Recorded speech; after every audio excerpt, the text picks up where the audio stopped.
শুভ সকাল। আমি সকাল সকাল ঘুম থেকে উঠে ছাদের উপরে চলে যাচ্ছি।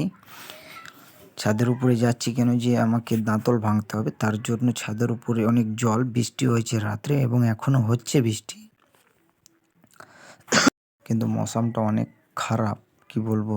তার জন্য আমি ডাল ভেঙতে গিয়ে ডালটা আমার নিচে পড়ে গেল এবং নিচে চলে এলাম। আমি চলে এসে ডালটা উঠালাম, উঠিয়ে ভেঙে নিলাম আমার যতটুকু দরকার, দিয়ে আমি ঘষে নিলাম এবং আমি ঘষার পরে বটে ভালোই লাগলো ঘষতে অনেক দিন পরে। তো আমি ফ্রেশ ট্রেশ হয়ে গেলাম, দিয়ে আমি চা খেয়ে নিলাম এবং একটু টস দিয়ে। তারপরে আমি আমার জমির উদ্দেশ্যে বেরিয়ে গেলাম, যেগুলো আমি কাজ কাম করি।